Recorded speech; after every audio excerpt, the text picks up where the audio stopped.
Sorry, I'm always on mute when you ask that. We Um, just call the meeting order at 4:03. Deborah Carter, Here. Kim Sella, Here. James Cotter, Here. Ed James, Here. Linda Camp, Here. Miss Rollins, Ben Samuels, Here. Jordan Sanders, James Neely, who I literally just got an email from, Patrick McKelvey.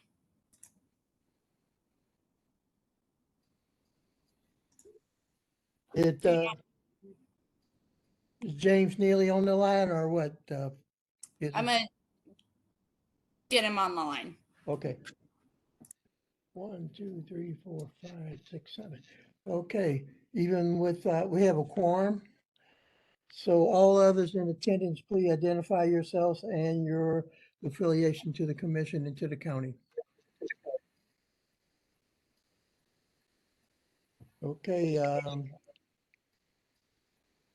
whoever it was, I couldn't hear. County Council Office.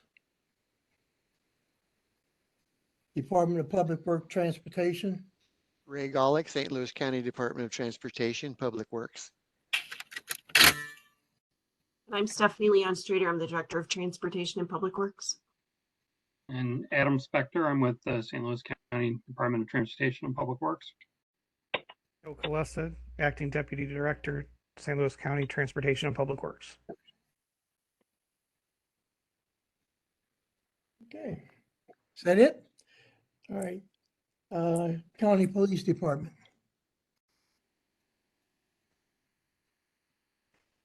Okay. County Counselor. Associate County Counselor Portia Brady here. Okay, from Bi-State Development Agency. Thank you, Chairman. This is Talby Roach, the President and CEO of Bi-State. I will pass to Chuck Stewart. Chuck? Good afternoon, Chuck Stewart, Chief Operating Officer, Metro Transit. Go ahead. Good afternoon, Tammy Paris, CFO, Bi-State Development. Hi, Kevin Scott, General Manager of Security for Bi-State Development. Good afternoon, I'm Tom Curran. I'm Executive Vice President of Administration for Bi-State. Ted Zimmerman, Vice President of Marketing and Communications for Bi-State Development. Hi, I'm Melissa Webb with Security, Director of Communication and Engagement. Full house. Okay. Next order of business, I'd like to approve the minutes from the April 14th, 2025 meeting. So Do I have moved. a motion? So moved. Second. Been first and second. Any questions? Okay, if not, all those in favor, specify by aye. Aye. Aye. Aye. Okay, ayes have it. Motion pass. Thank you. Okay. Reports, for some St. Louis County. Okay, none. What about Bi-State? Hello, Chairman. I'll get us started. Again, this is Talby Roach. So we're going to go with operations reports with Chuck Stewart, then to security. Kevin Scott will give that. Then we'll move into finance and Tammy Paris will handle that. That does include the budget proposal that, Chairman, you asked us to prepare the legislation for, which I'm hoping to get your approval and would very much appreciate. And then finally, will be Ted Zimmerman with marketing. So, Chuck, why don't you take us away? All right, thank you, Talby, and good afternoon again. I was all prepared to do my farewell address, but I think we have one more meeting in June. So You didn't think we let you go this evening, did you? Sir? You didn't think we let you go this easy, did you? Well, I was hoping.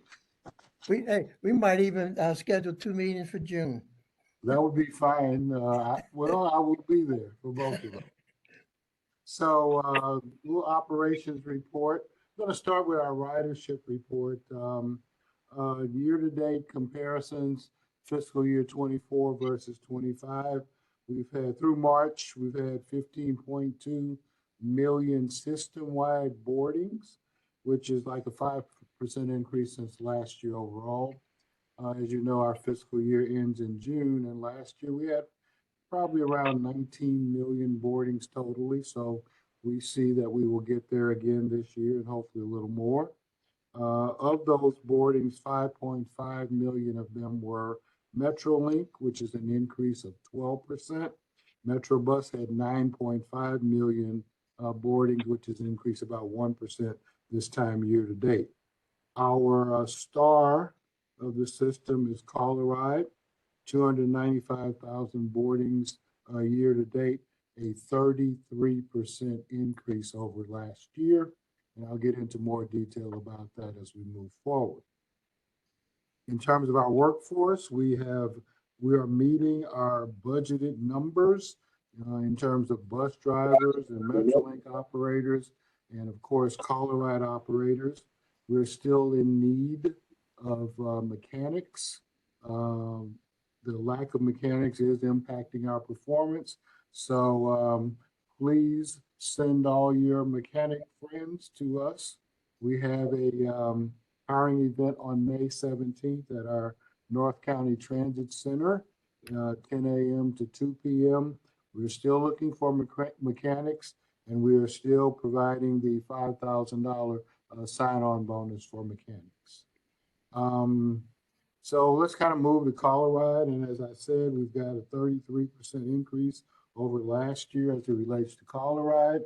We're still riding our streak of no denials for the last 6 or 7 months. We're doing over 38,000 rides a month now, which is actually putting a little stress on our system. We're getting very, I guess we're getting more popular. There's more demand for Coloride service since we have improved the service that we are providing. Again, we shrank our service area about 14 months ago, but we're getting more service in that smaller area than we were previously in a much larger areas we were servicing. And I think that's really because we're providing better service and we're becoming more efficient in the service we're providing. Any additional updates? Loop Trolley started again on May 1st. May 1st was also a Twilight Thursday. So the Loop Trolley is again operating Thursday through Sunday, 11 a.m. to 7 p.m. And on Twilight Thursday nights, we extend another hour.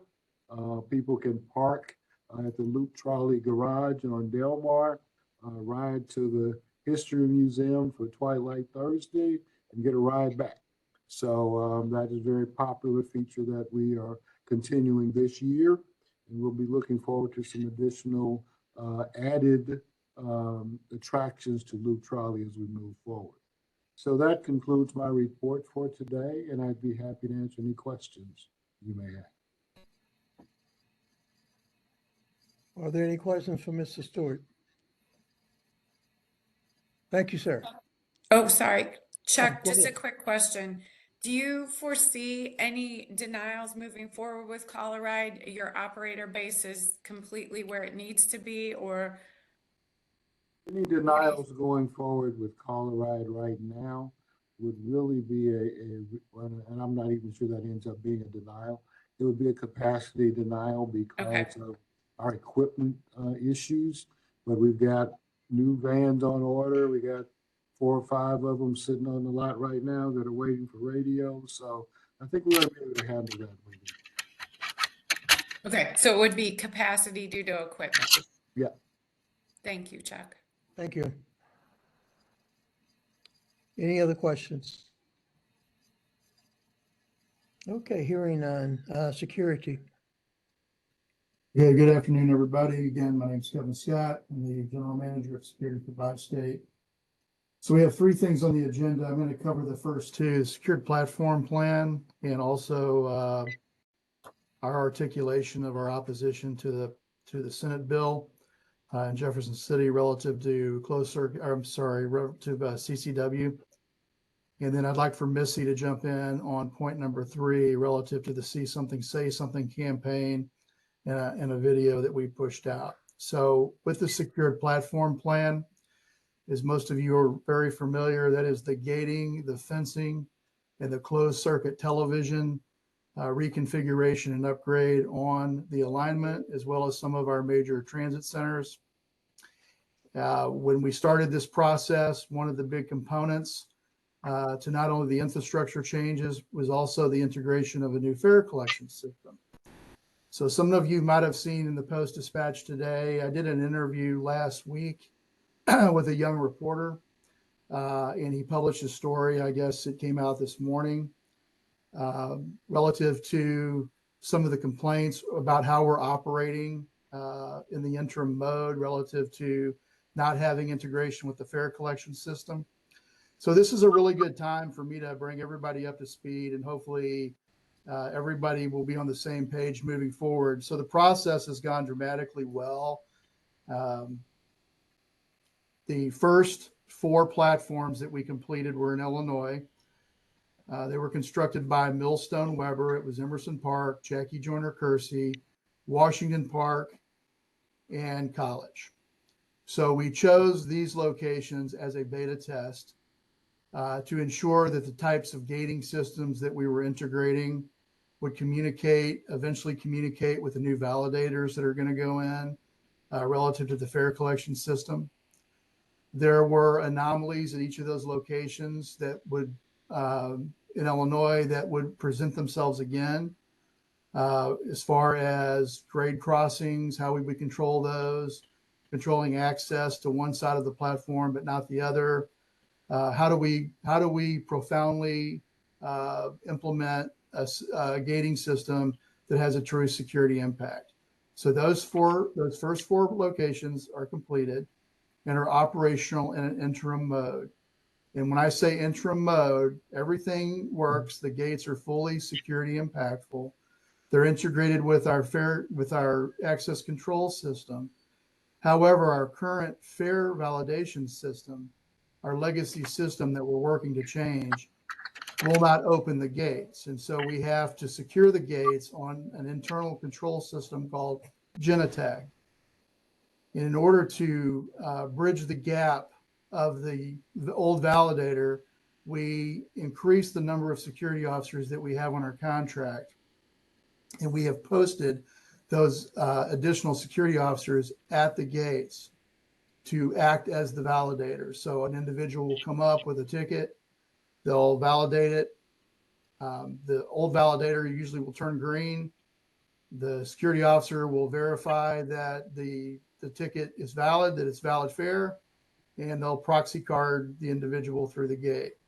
So the biggest change is you got to have fare now at those locations. In addition to the first 4 locations in Illinois, we have fully completed 7 different locations in Missouri: Del Mar, Forest Park, Central West End, Cortex, Grand, Union Station, and Civic Center. And the same interim operational model is being used with those 7 platforms. We do not have integration with the new fare collection system yet, although that process continues to move forward. Beyond those first 11 platforms, we have 28 more platforms to do. All right. We have 20 in Missouri and 8 in Illinois, if you include the new location at Mid-America Airport. Obviously, the transit district is extending Metrolink 5.5 miles around Scott Air Force Base to connect the Red Line to Mid-America Airport. Those first 11 platforms are the only platforms that will operate in an interim model. All right. It was important to put the infrastructure in.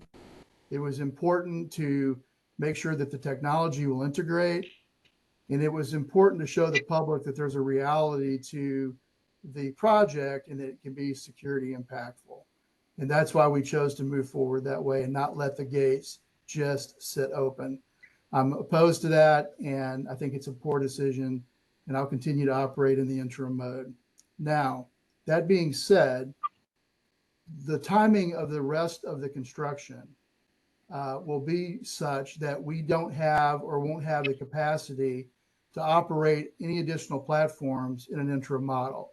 So we'll have to have fare collection. So as we move through the dynamic and the scheduling and the phasing of construction, those locations will not be activated until we have true integration with the fare collection system. All right. So the brunt of the remaining platforms, 28, will not fall within that interim operational mode. The other benefit to operating in an interim operational mode, meaning with security at the gates, is that it is a recultivation of the customer base, and that a lot of people, I know this is hard to believe, but a lot of people show up and don't anticipate having to produce fare. Okay. And so now you have to do that. And there are a lot of people, I won't say a lot, but there are some people that don't like that. They don't want to have to show fare. And that is the reality of the project moving forward. And so that's what we're trying to achieve. And thus far, operating in the interim mode, as I pointed out to the Post-Dispatch, we have had on occasion a security officer that vacates a gate. And we've had to deal with that. It has been a learning process for our staff. However, what I want to make you aware of is that our real-time camera center, if you've not been in to see it, we can control the gates from the camera center. So if you have a scenario where a security officer is assigned to a certain gate and they get pulled away from that gate to deal with an issue on the platform or in the bus turnaround or on a train, they notify the camera center. The camera center takes over control of the gates. Outside of each gate, we have a public assist telephone. So we have put signage on the telephones that if security at those 11 locations are not present, you can push the button and the real-time camera center will correspond with you and open the gate. I will not deny that there have not been a few occasions where we've had a security officer, security guard, just leave a gate. We've had to deal with that from an internal operational perspective, but those occurrences have been few and far between. So as we continue, we are currently under construction in Illinois with those remaining 8 platforms. That work is being done by Millstone Weber. In Missouri, we're getting ready to start at North Hanley. That'll be the first platform. And all of the Missouri work is being done by Cosney Wagner. And they're working, both construction companies are working obviously in concert with each other to move this thing forward. So it is anticipated that the totality of the infrastructure will be completed by January, and we're hoping to start the integration and testing of the fare collection system in some aspects by the end of summer of this year. In an ideal world, I'd like to tell you that we will have everything fully operational by January of 2026. The fare collection dynamic is a big component of the full operational success of the secured platform plan. And we're working to get that done as quickly as possible. That is a challenging process, which includes, again, complete hardware upgrade and new fare media integration. But where we sit today relative to the total project, I feel very, very pleased with the progress that's been made. The team, both the internal team, the design engineering team from HNTB, and the 2 contractors, we've had little to no issues with our outside support. So with that, I'd like to pause and see if anyone has any questions. I'm kind of confused on the must-have ticket or must-have fare. Mhm. And does that mean actual ticket in hand? What about a person with a pass? Does that count, or how does that work? Yeah, it's the same. To get through the gate, the same types of fare, whether it's a pass, whether it's a ticket that you buy from the ticket vending machine, all of that stuff will suffice at this point. So when I say fare, that relatively is a general term that I'm using. Basically Right? what we have. But you have to produce it Right. in order to get through the gates at those 11 locations. Okay. Thank you. Any other questions on the platforms? Okay, hearing none. I think it's still in your court, Kevin. Thank you. Okay. So with the concealed carry legislation, and I don't know if Kim, if you would help with this, but Senate Bill 77, and I know we're approaching the end of the legislative term. Can you share where that bill is now? Because we've been working with Kim and CMT in concert with addressing this matter, but she will have a better understanding of where that bill actually sits. And then I will talk about why this is not a good thing for us. Sure. Thanks, Kevin. So several bills have come up actually this legislative session in the Missouri House and Senate with regards to CCW on transit. We had SB 77, we've had HB 328, and we also have what's moving through the Second Amendment Preservation Act, which is HB 1175. SB 77, with the help of some of our senators from the St. Louis area, was laid over several weeks ago. So it is on the informal calendar. HB 328 came out of the House, made it out of the Senate Appropriations Committee, and is on the informal calendar as well in the Senate right now.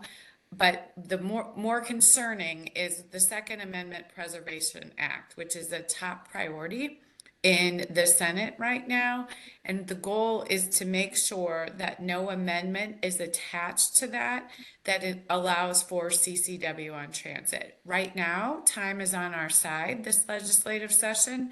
We have 4 days left. So the session ends Friday at 6 p.m. If we can continue to move forward and work with our senators who are friends of ours and who are willing to oppose CCW on transit, then we are crossing our fingers and hoping for the best this legislative session. Very good. I would like to add one other thing before I talk in depth about the CCW, going back to the secure platform that article that some of you have seen. We just completed an interview with Channel 5, KSDK, facility. And we were given the opportunity to expound on the totality of the project, and I think that they found what we're doing and the way that we're moving forward very intriguing. That story will air tonight, both at 5 and 6 p.m. So usually when we bring people in and we walk through the dynamic of how we're moving forward with a very complicated project, it changes the narrative. Okay, on concealed carry. So, most of you may be familiar with the fact that Missouri is a constitutional carry state, all right? And what they are asking for is that if you have a concealed carry permit, if you've been through that training in Missouri and you hold one of those permits, that you would be allowed to carry on public transportation. Well, being a constitutional carry state, anybody that meets minimal requirements, basically you're not a felon, can carry a firearm. Now you can carry it in a lot of different locations. There are some places that you can't carry a firearm that are restricted, that you need a CCW. But what we've articulated is, and what our concern is that the public transportation environment, whether it's here in St. Louis or it's elsewhere in the state of Missouri, offers a unique dynamic, okay? And there are a lot of things to consider. Number one, the census on the buses and the trains relatively consistently high. There's a lot of individuals there. The lighting, the choice when to shoot, when not to shoot, that type of thing all plays into what a well-trained law enforcement officer goes through, right? And that's really what we want. That's who we want carrying firearms on our system. My question has been, and Mr. Roach and I went to Jefferson City and testified in front of the Senate. And my main focus from a security perspective was, hey, look, what is it about the close or the CCW training, the concealed weapons permit in Missouri, that would elevate and give somebody the right that would normally just carry a firearm in a constitutional capacity? What about that training gives them the opportunity to carry on public transportation? It's a 4-hour class. The overview is minimal. The practical shooting and the practical qualification that you have to go through is minimal. Most people can pass it. It's shooting X number of rounds from 7 yards, right? There's no low light training. There's no de-escalation training. There's no consideration to the type of ammunition. There are all these different variables that play into coming from a career law enforcement person who was a law enforcement firearms instructor. This bill is relatively concerning, and putting people in heat of the moment type situations and asking them to make life or death decisions is not where we want to be, and it is something that is just is not advantageous to the security teams on the system, and it's certainly not advantageous to law enforcement on the system. You know, we operate in a playbook and a rule book where there are certain things that we can do and can't do relative to security on our system. That's spelled out. But we rely heavily on the training of both the primary law enforcement officers and the secondary off-duty law enforcement officers that work on our system. That's who we want to put those deadly force capabilities in the hands of. We're not opposed to the Second Amendment by any stretch of the imagination. This isn't a Second Amendment conversation, and we're not opposed to the concealed carry dynamic in the state of Missouri or the constitutional carry. But on the public transportation system, it is not a practical. It's not a practical dynamic at all, and it poses a lot of issues. And that's what we've articulated and we've expressed. There's nothing in a 4-hour block of training that 95% of the people that walk in and take that training could pass. There's no challenge. There's no really true understanding that they grasp when to shoot, when not to shoot, that they grasp all of the environmental considerations when you just charge a firearm. So I hope that's helpful. That's what we continue to build on. Anytime that we talk about this legislation, and I hope that's easily understandable, and I'd be more than happy to answer any of your questions. Any questions for Mr. Scott on the concealed carry? Do we anticipate any changes based on if this passed? I mean, I know that I guess right now, if you can get past the gates, you okay, but what happens? Well, right now, you know, we have a program in place where we have mobile metal detectors. So we're doing random scannings. If this passes, and we always have, anytime that we do a mobile scan at a location, we always have law enforcement participation, not to arrest or make criminal cases on people, but they're relatively there for our protection, right? However, in this particular case, if this passes and you have a concealed carry permit, you've been through that training, you'll be able to carry. And so those scannings will result in us asking people to produce those permits, right? If they don't have the permit in their possession, which they have to have it in their possession, then they wouldn't be allowed on.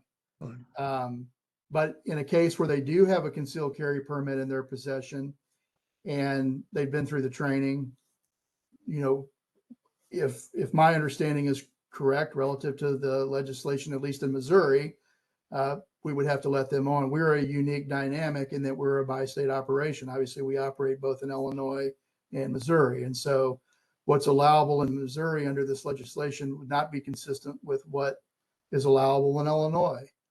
So it definitely will be a challenge if it were to pass. So. Okay. Any other questions for Mr. Scott? Kim, do you want to add anything to that? Did I hit the nail on the head?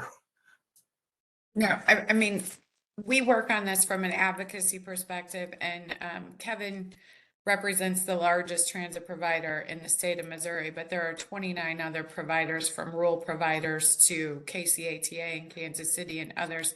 This is all a very important conversation for them as well. It impacts the economics of transit in Missouri. So if this passes, there are lots of rural providers who have contracts that they use as local matching funds for federal funds that would be impacted as well. So this is something that will be a continual conversation piece at the state level, but hopefully we survive another session with no CCW on transit. Well, Kevin, I got one additional question, and you might have addressed it.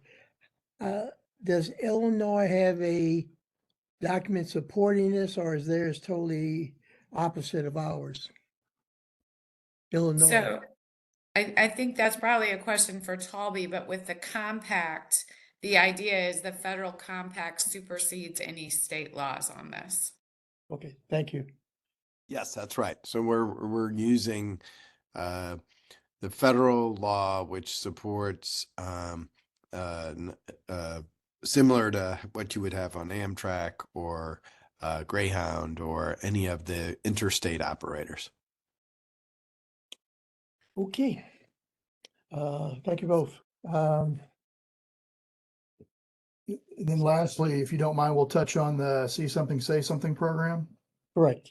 Okay, so if you don't mind, I'll turn this over to Melissa Webb, who is our Director of Communications relative to all of our security activities. Good afternoon. I hope everyone's doing well. So my job, my role is to do community engagement. And so over the course of the last 16 months, I've had so many people who have come in and taken our tour. We've been out on the system, and then obviously I go out and I engage the community at different community events.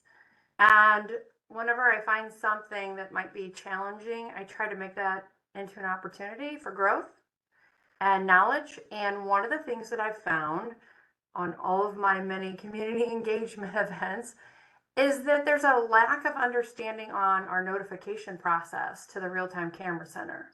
So when I bring people in here and I'm like, oh yeah, you can text us, and then you can actually screenshot your text back and forth or a picture, and then the dispatchers are there to take that information, and then they're going to get you assistance. I don't know how many times people are like, I didn't know that. So what we did was that challenge became an opportunity. So we created an educational video that helps clearly explain how our system works and why it matters, because we want everyone to be engaged on the system, and we want everyone to know that here are your outlets. If you need us, we are there, but we need your help too. So the video was created. I know Izzy shared that on one of the emails, and I hope that you all will take the time to review that. And if you wouldn't mind, we need to get that knowledge out. So if you would share that, I know that I've reached out to several people, and I probably have shared that video about 100 times now. So people are very excited to get that educational component out.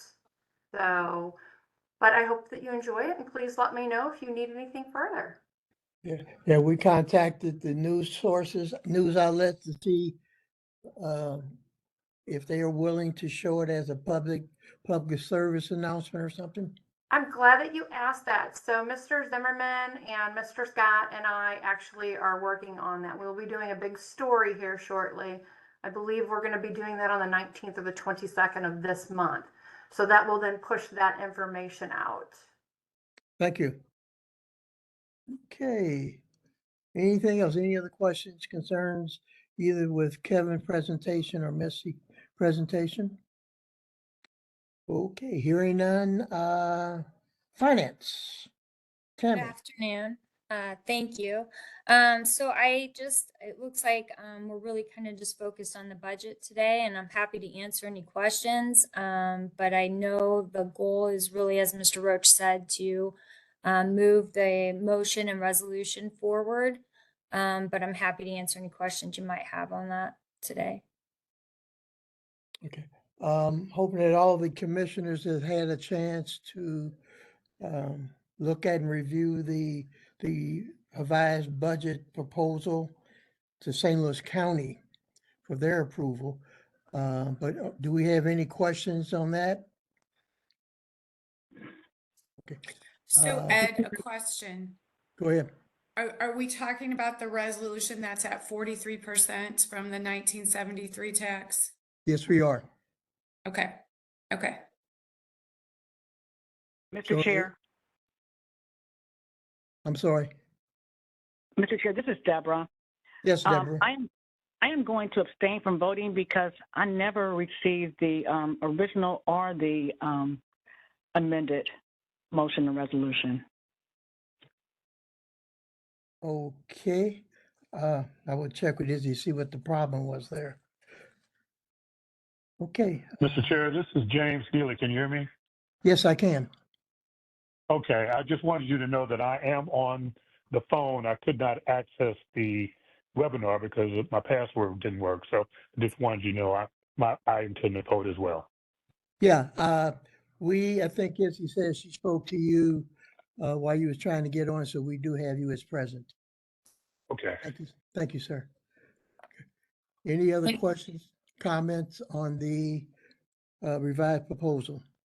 So Ed, I would just continue to advocate that, you know, we are the St. Louis County Public Transit Commission and our role is to ensure success of transit in St. Louis County. So I would really advocate that we look at going to that 50-50 split, which has been the historic split for decades.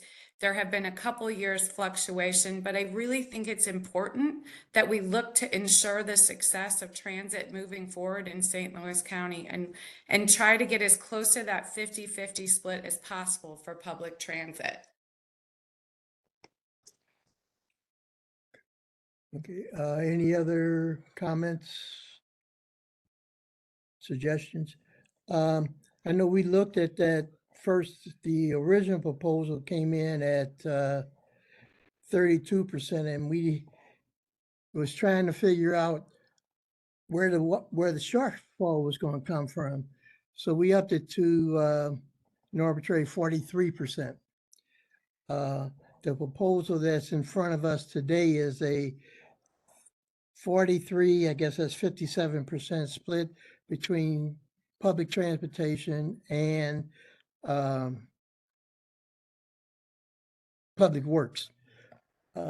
We have had arguments on both sides of the issue on terms of public works need the funds to basically ensure that the roads and byways are in good condition so that residents can get to the public transportation. There's also been some discussion on using some of Prop A's money to help benefit public transportation, only to find out that those funds are not earmarked for everyday transportation. And I think that's one of the discussions we're going to have in the future on what is Prop A actually money's used for. So right now, the proposal before us is a 43%. The only way we can change that is to basically have a motion to increase it to 50%. And if there, I'm happy to move that motion, Ed, because I mean, we just heard from Chuck and he said that this is a capacity issue. We know transit costs are escalating exponentially, and I think it's really important as the Public Transit Commission that we make sure that we're looking at the success of the system now and into the future in St. Louis County. So I move that the resolution reflect 50% from the 1973 sales tax, 100% from Prop M, and the remaining funds from Prop A to get to the requested $200 million appropriation. yeah, everyone must understand two things. One is that the proposal that we are voting on today is not gospel. It's basically a recommendation to the county council for them to review. And I think one of the things I saw was review, debate, and whatever on what to submit to as the final proposal. the dollar amount, the total dollar amount does not change. It's still the $200,000, $200 million that was in the original proposal and in this proposal. The only difference is the split from originally 68-32, now is 43-57, and the latest thing on the record is 50-50. So do we hear a second on that motion? Get out of here, boy. You better stay away from there. I'll second the motion, Linda Camp. Okay, now for the question, are there any questions or concerns on the motion before we vote on it?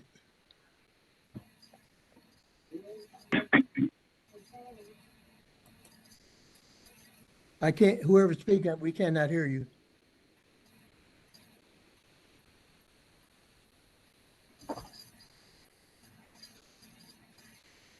Okay, hearing none, let's take a roll call on that. Make sure we have everybody present to vote. Izzy, would you like to have a roll call vote on the motion of, Yes, sorry, you hear my son. okay, of changing the proposed percentage from a 43% to a 50%. Again, this is only the commission proposal to the county council. Okay, Izzy, you do a roll call?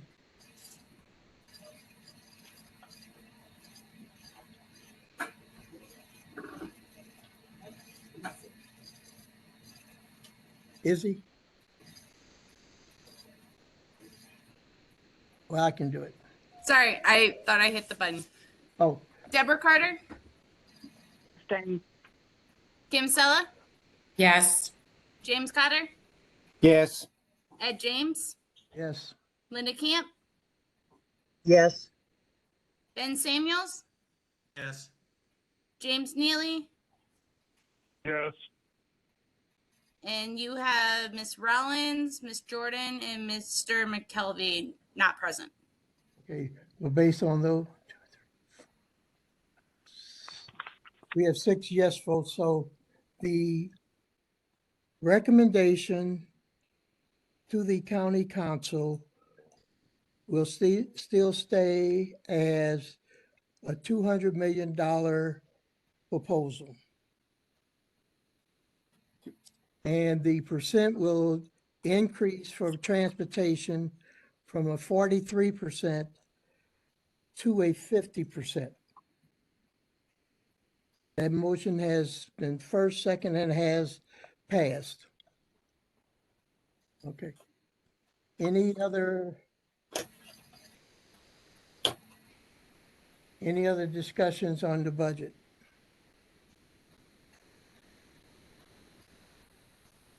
Okay. One of the things that I would like to recommend for a future meeting, and I'm gonna put it down as new business, is basically for us to get us as the Transportation Commission to get a full understanding of the Prop A money. What is it being used for? What was the intention? And I guess everybody's interpretation of what that appropriation money is for. Somehow it seemed like this is for transportation, but we cannot use it for anything else. So if we can have that for the next meeting, and I'll make sure that we get the wording right that we want to put in the agenda for the next meeting. Be happy to do that, Chairman. Thank you. Any other questions on the proposal before we vote on the appropriation to go to St. Louis County for their recommendation of $200 million budget item? Hearing none, do I have a motion to approve the budget proposal, I'm sorry, with the revised percent of 50% for transportation? So Who voted? moved. Was that Kim? Mm-hmm. Okay. Do I hear a second? Second, That was James Cotter. yes. Okay, thank you.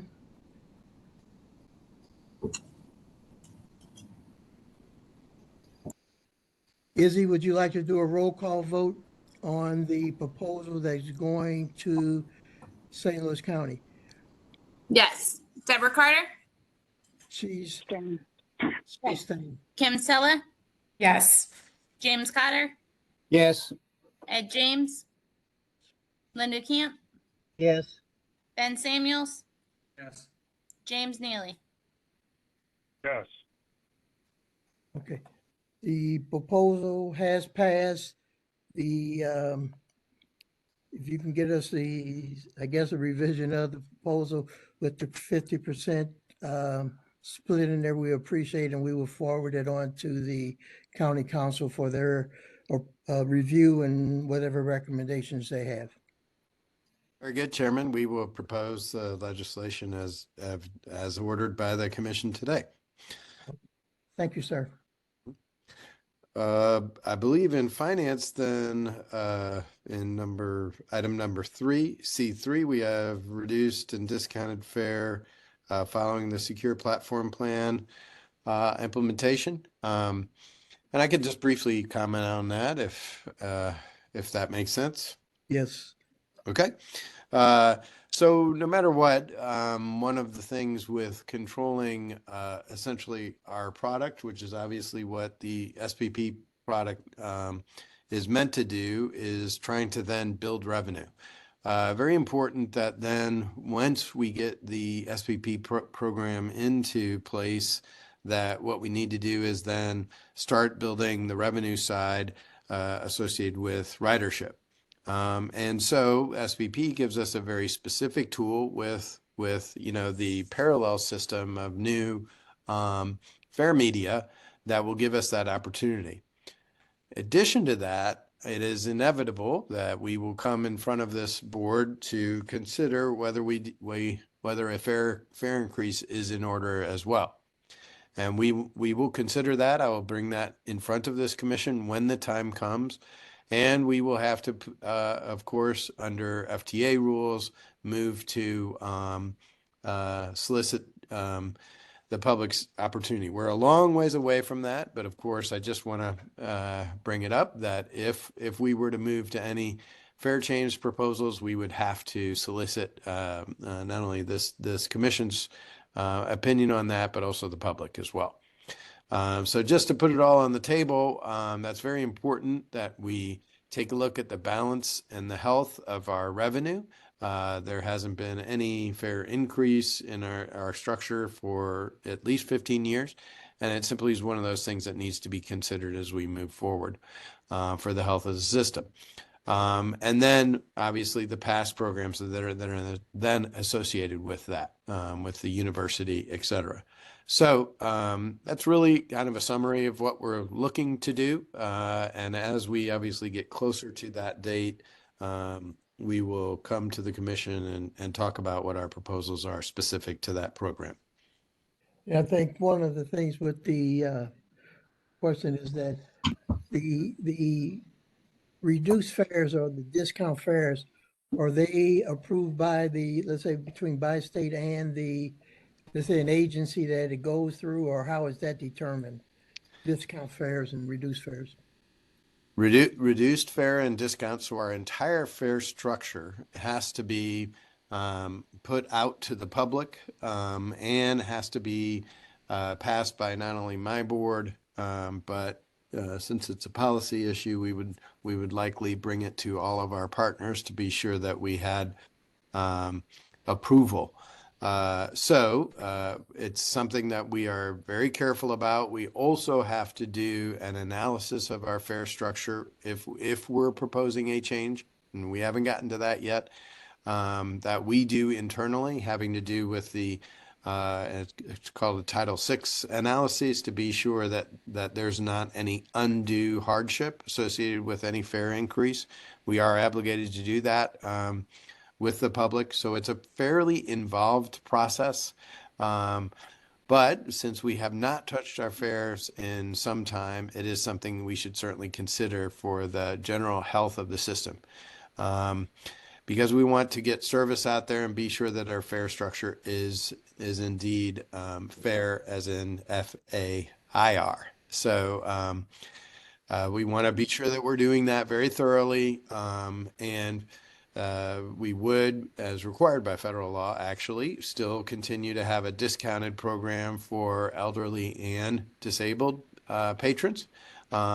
And that is typically at a 50% of what is the full fare calculation. Thank you, sir. Mm-hmm. Okay. Colby, quick question. When was the last time there was a fare increase? Oh boy, Kim, I think it's at least 14 years ago. I apologize. I don't know the exact date, but at least that long. So it's been some time, and we have seen, as just to know what's happening across the country, we've seen adjustments being made to fare structure in a lot of our colleagues across the country. Okay, we can follow their lead. Thank you, sir. Mm-hmm. Any other questions dealing with finance? Hearing none, marketing. Sure. So the agenda item that you guys had asked for reporting on was Adopt a Stop. So let's see, we have a current total of about 476 stops that are adopted across the system. In March, we actually had 13 stops that were adopted. We go on through the process of doing, on an annual basis, we perform a review of all of our stops that have been adopted, just to make sure that the current adoptees want to continue in the process. And then our team also is doing currently some grassroots engagement. Most recently, they've been talking with the Baden neighborhood, and then also some of the local municipalities. The city of Cahokia has given us preliminary approval that they are wanting to adopt all of the Metro Transit, St. Clair County Transit district stops in their municipality. Then the other thing that we're doing right now is going back through social media and also general media pushes to actually continue to promote that program. Anyway, that just kind of gives you a quick overview. I know that we're running short on time. Thanks for that update. We said 476, that's Illinois and St. Louis City County? That's everything, yes. Yeah. Could you give us a number maybe at the next meeting on just St. Louis County? Yeah, I think we can go back and find that for you. Okay, thank you.